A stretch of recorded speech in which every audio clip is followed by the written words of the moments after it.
Се враќаме во студио, во делот Наменет за здравје. Денешната емисија ја посветуваме на најмладата популација, односно најчистите заболувања, кои што овој период се јавуваат во детската возраст. Мој денешен гостин е доктор Наташа Чучкова-Никчевска, педијатар во Аџибадем Систина. Добре дојдовте во емисијата Магазин здравје. Ви благодарам на поканата. Доктор Никчевска, сега имаме, надвор сега е ладно, претходно имавме високи температури. Колку овие промени на временските услови исто така влијаат и кај децата, па кои заболувања може да настанат токму поради промената на временските услови? Промената на временските услови исто и како кај нас возрастните им влие во однос на тоа дека дечињата се порашетани, излезени во природа, често забораваат да се облечат или премногу се облекуваат, па и трчаат испутани. Така да во овој период на адаптација од период на пролет према лето, почести се настинките, прехладите, труењата со храна, одат во паркови, јадат сендвичи, јадат готова храна. Така да имаме повеќе болни дечиња во однос на претходниот период, ама тоа е нешто што секоја година се случува.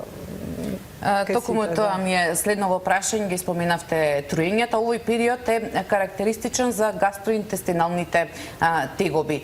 Дали имаме зголемен број на дечиња со стомачни вируси? Навистина имаме, посебно овој месец дена наназад, зголемена бројка на дечиња кои се јавуваат за преглед, а и понатаму за хоспитализација со гастроинтестинална симптоматологија. Доминираат повраќањата, течните столите, диареите, дехидратациите. Овој период одат со високи температури, актуелно ни е салмонелата, труењето на дечињата со храна, најверојатно контаминирана со салмонела, ентеритизис.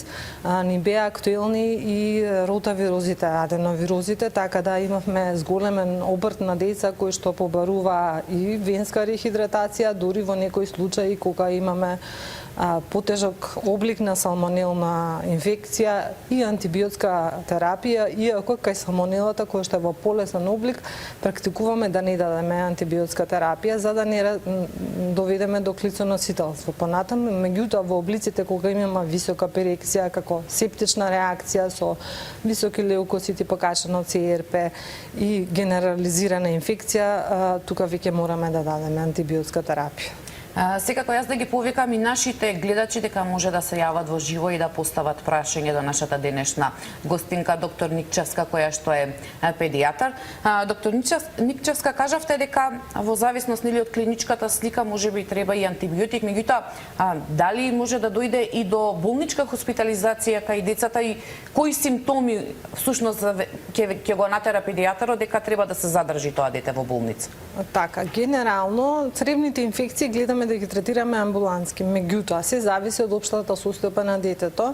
Значи првенствено гледаме дали тоа дете е дехидрирано, дали внесот на течности преку уста е возможен, бидејќи кога е во мала возраст, кога е активен рефлексот на повраќање, ние практично и не можеме да надокнадиме течности преку пиење, затоа што е се уште активен рефлексот на повраќање, имаме само губитоци на течности.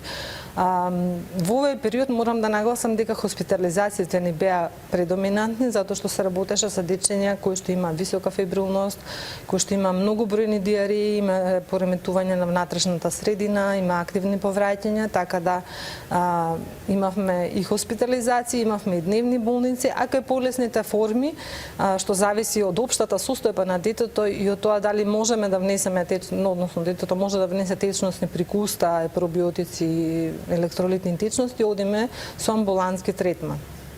Веќе имаме гледач на линија, повелете, во програма сте? Добар ден. Добар ден, повелете. Гостивар. Ви благодариме. Поздрав до вас и до гостинката. Прашувам за детето. 8 годишно е. Кива, носот му тече, очињата црвени и сабајне ми вика, мама малце грленчето ме боли. Дали е алергија или настинка? Така, значи симптоми кои што се карактеристични за Ова што ми алергија. го кажувате личи на алергиска реакција. Секако треба барем да го погледате 2-3 дена дома како одат симптомите. Ако веќе се развијат и се влошуваат, оди на некој педијатар, сега се актуелни поленските алергии. Тие започнуваат така со чешење, сврбење на носот, секреција, зацрвенати очиња, кашлица, грлоболка. Меѓутоа, нивната општа состојба е добра, немаме температура, немаме засегнатост на други органски системи, така да најверојатно вака по ова што го кажувате се работи за некоја алергиска реакција, меѓутоа сепак да го проследите да видите како оди понатаму, затоа што и настинките, а и бактериските инфекции почнуваат така, со зацрвеното грлоболка, па понатаму развој на симптомите со температура и влошување на симптоматологијата. Споменавте дека личи ова на алергија, дополнително прашање после нашава гледачка. Дали кај деца кои што имаат алергија исто така може да дојде до покачена, зголемена телесна температура или не? Генерално не би требало да дојде до покачена телесна температура повеќе од 37,5. Може да има некоја субфебрилност како реакција на организмот на тоа што се случува имуно одговор на хиперсензитивност, меѓутоа фебрилност на 38,5 веќе не е знак за алергиска инфекција. Иако за алергиска реакција. Иако дечињата кои што имаат алергиска предиспозиција заради прокрвеноста на слузницата се многу почесто лепат на неа вирусни и бактериски инфекции, така да алергиите најчесто започнуваат така како катар на алергија, па продолжуваат. Да, меѓутоа секундарно се лепат вируси и бактерии, па стануваат вирусни или бактериски инфекции. Имаме уште еден гледач на линија, повелете во програма сте? Добар ден, голем поздрав за докторката и до вас. Ви благодариме. Сакам да прашам што е со бактериите што се носат од градинка. Еве, например, поголемиот дома на помало од 8 месеци и пренесе мораксела. Знам сега дека е досадна бактерија, меѓутоа еве ја лечиме 2 месеци скоро. Немаат некои симптоми, претерано кашлање или кивање, меѓутоа има многу зелен секрет од носот, да заврши и со цефалексин, меѓутоа симптомите остануваат. Не знам, да даде некој совет докторката. Дали вашето дете е вакцинирано за стрептокок пневмонија? Не. Значи, прво е нешто што треба да го вакцинирате за стрептокока пневмонија, затоа што таа бактерија со маракцелата коегзистира во респираторниот систем. По правило, по некои педијатриски ставови, бактериите во носот кои што не предизвикуваат симптоми на болест, не ги лекуваме, затоа што ги третираме дека се само тамо се наоѓаат. Меѓутоа, дечињата што одат во градинка, кои што не се вакцинирани за стрептококус пневмонија, тој веќе 4-5 години наназад влезен во нашиот редовен вакцинален календар, се подложни на овие инфекции. Кај нив коегзистенцијата на мораксела и стрептококус пневмонија почнува така со настинка, со зелен секрет, со грлоболка, некогаш кашлица и се зависи од моменталниот имун одговор на детето, дали е во некоја добра општа состојба, па може да се избори за инфекцијата или ќе направи компликација, па ќе направи акуден бронхит, отит и така натаму. Така да во однос на моракселата само да го подобрите имуниот систем, да го храните подобро детенцето, да се дренира тамо секретот, меѓутоа ви советувам најтопло и како педијатар и како мајка да си го вакцинирате за пневмокок. Имаме уште еден гледач на линија, повелете во програма сте? Ало. Да, повелете? Добар ден. Добар ден, повелете. Сакам да прашам докторката. Син имам сега 19 години. А пред 3 години доби как се за кивање, за кашлање на полен, на трав, на се. Алергија. Алергија. Отидовме во Есеново. Ми дадоа некои си лекови. И па не помагаат. Па кива, па кашла, па се. Вашето дете сепак е возрасно, 19 години. Ова што ми го кажувате е некој тип на алергиски ринит, конјуктивит, бронхит, така да клучно е за тоа да се види на какви алергени е алергично детето и потоа да се спроведе или профилаксија или вакцинотерапија. Има кај возрастните и кај децата се почесто се дава. Меѓутоа, јас не сум надлежна за тоа, сепак е ова возрасен пациент, така да би го патила на адултните пулмоалерголози.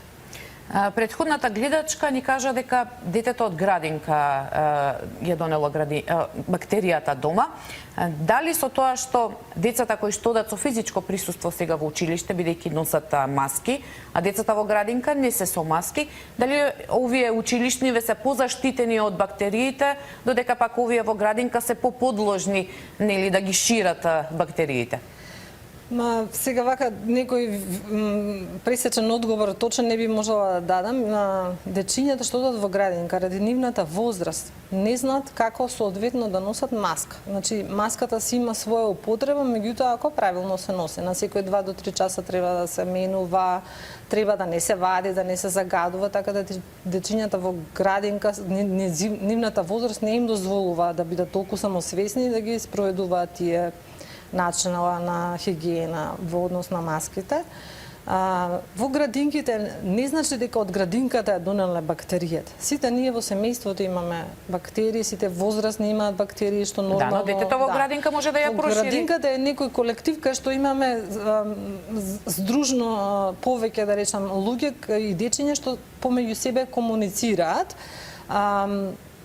Секако треба да поработат на тоа дечињата да им се вакцинирани во градинка и да не ги пуштаат болни во градинка и со симптоми на болест, за да не пренесат на останатите дечиња што одат во градинка. Тука е главниот проблем во градинките. А дечињата што одат во училиште со маски се веќе во некоја возраст каде што знаат да се придржуваат на хигиена, на принцип, иако и они се уште мали до трето оделение, па им треба проветрување, им треба играње на отворен простор и така. Имаме интерес кај гледачите кои што сакаат да постават прашање до вас како наша гостинка. Повелете, во програма сте? Ало. Добар ден, повелете. Добар ден. Ало, добар ден. Да, ве слушаме, повелете. Благодарам, пијучу јас.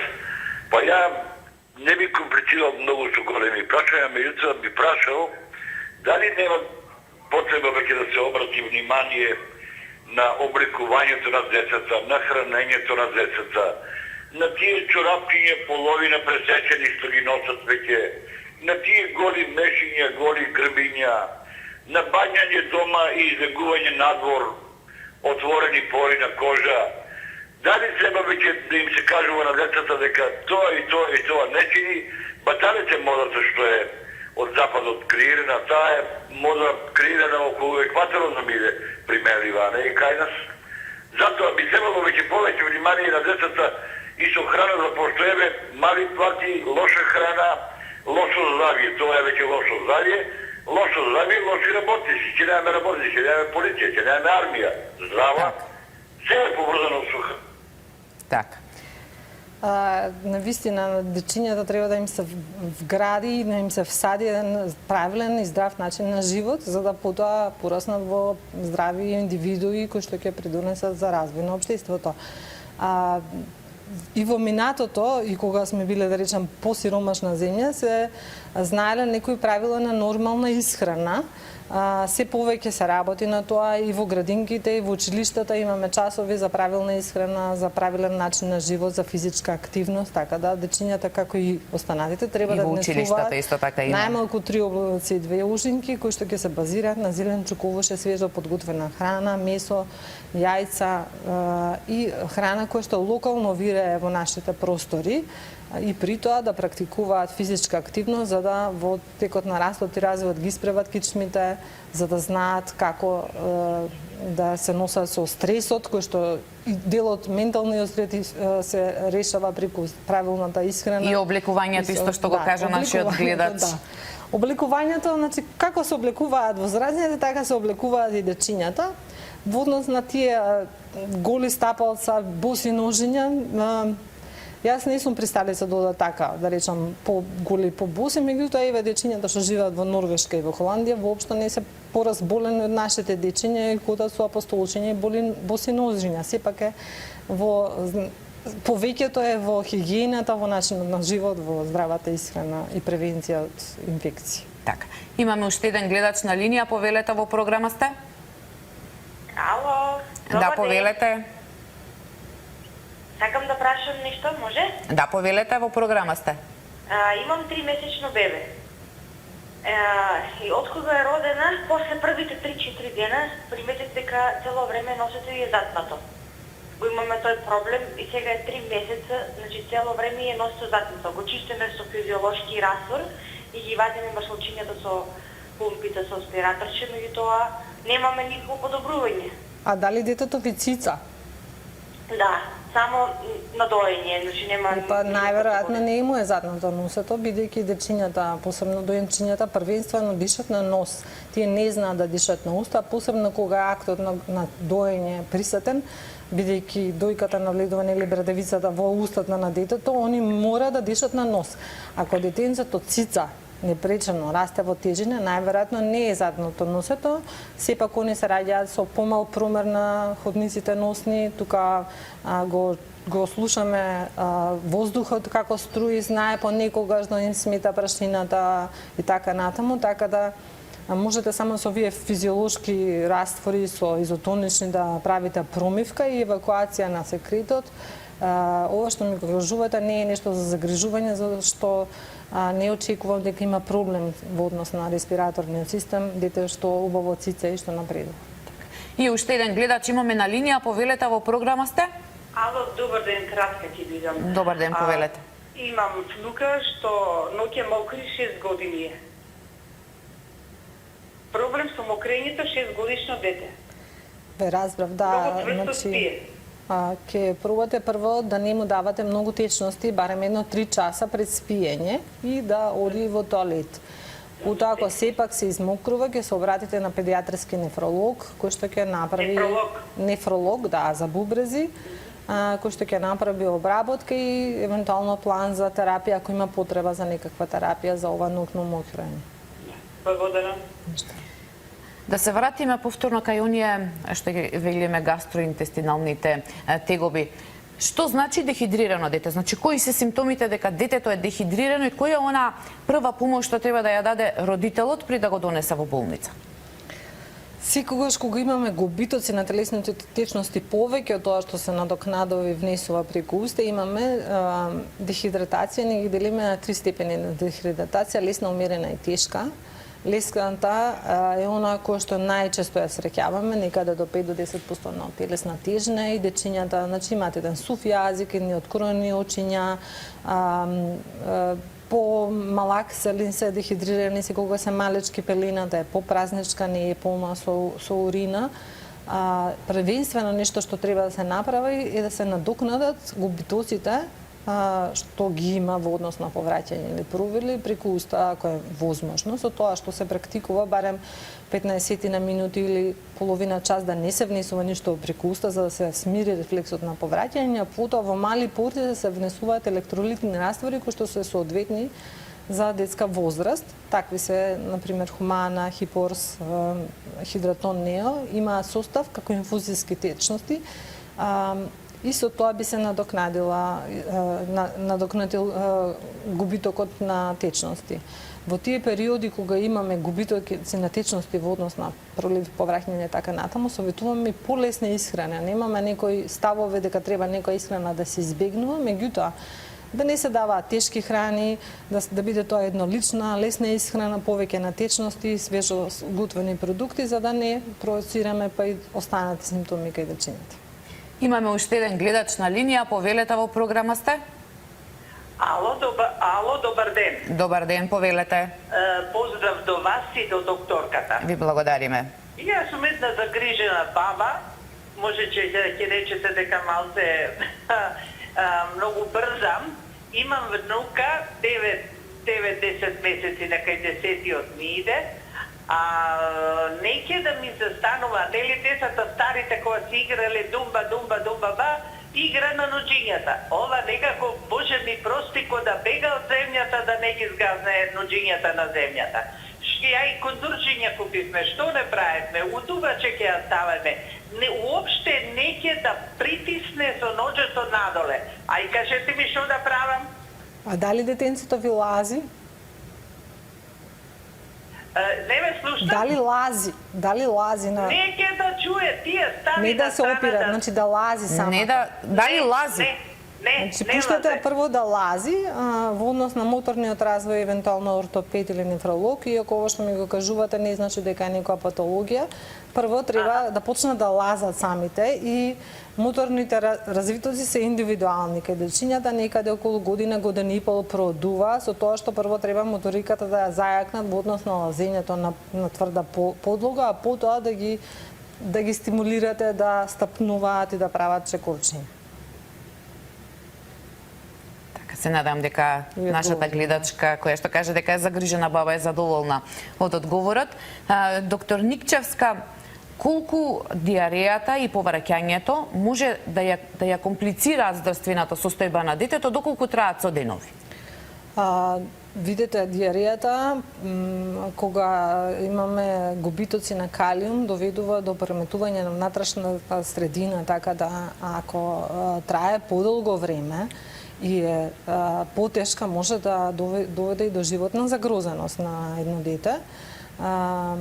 Во минатото голем дел од морбидитетот на дечињата се должел на гастроинтестинални симптоми и нели да речам тифоидната треска, колерата, такви болести кои за среќа се веќе искорените, така да некоја состојба која што трае 3 до 4 дена, кај што губитоците се големи, кај што детето клапнува, не е добро, треба навистина да се сфати релативно сериозно и да се обратат на доктор за да може да се помогне и да не доведе до дехидратација, губитоци на тесност и пореметување на внатрешна средина и така натаму.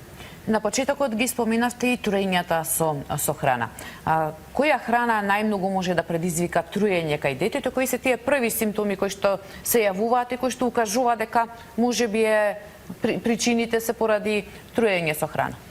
Вообичаено во летниот период, кога храната се остава, да речем, на подолго време, од 2 до 3 часа да седи на некоја собна температура, производите кои што се од животинско потекло, како шлагови, торти, кремови, сендвичи со пилешко, може да бидат населени со салмонела или со други вируси и бактерии кои што предизвикуваат гастроинтестинална симптоматологија.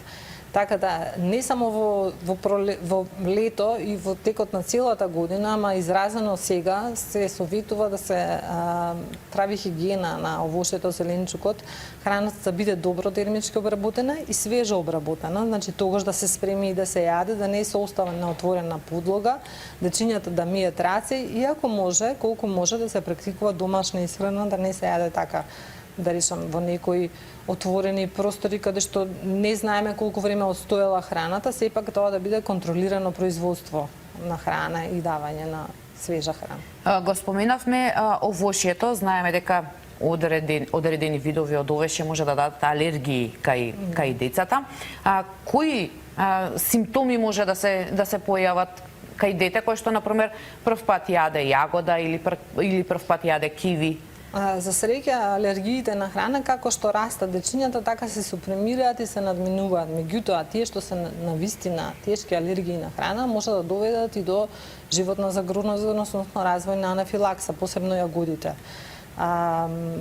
Лешниците, бадемите, кикиритките, така да освен едно црвенило што е природно ќе помине на слузниците, може да дојде и до ларингоспазам, едем, отечени, може да биде пореметено дишењето. Секако, кога се внесува алергено по дигестивен тракт и пат, најдоминантни се тие симптоми на дигестивниот тракт. Значи, едно повраќање, една болка, надуеност, нелагодност во стомакот, проливи, дури некогаш и крвави. После колку време може да се јават овие симптоми? Доколку еве сега некој дете прв пат проба јагоди, после колку време може да му се појават тие такви алергиски реакции? Анафилаксата се јавува релативно брзо, значи 15 на минути, најмногу половина час. Одложените алергиски реакции се јавуваат покасно, меѓутоа тие се и полесни по својата карактеристика.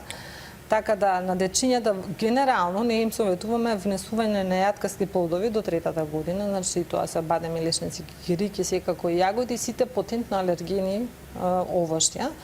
И во нивниот јеловник со самата духрана пополека се воведуваат тие продукти, така да генерално сите родители би требало да знаат на што детето е преосетливо.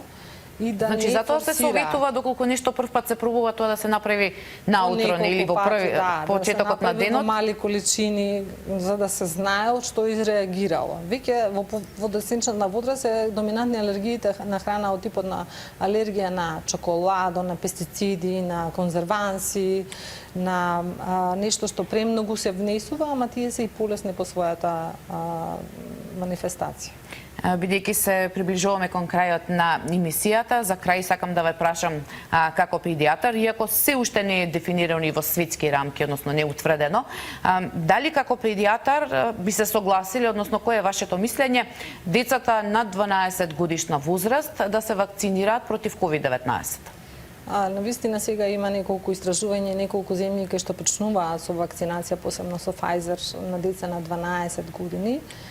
Сепак се децата една ранлива популација. Јас би се очекала да поминат барем година-две како и за сите останати вакцини и нашите надлежни здруженија на педијатри светски да ни дадат препораки како понатаму да постапуваме, да не биде тоа на наше индивидуално, да речеме, македонско ниво. Кога јавноста ќе созре, кога ќе постојат доволно докази и ќе има упатствие така да се постапува, најверојатно ние ќе се вклучиме во тој процес. Се уште сега е рано за вакцинација на дечиња. Значи овој период не треба да се размислува за тоа. Да не размислуваме, уште е рано за тоа. Так, доктор Никчевска, јас ви благодарам што бевте наш денешен гостин. Се надевам дека вашите совети, односно нашите гледачи се задоволни од советите кои што ги добија од вас. Ви благодарам за поканата и поздрав до гледачите на сите.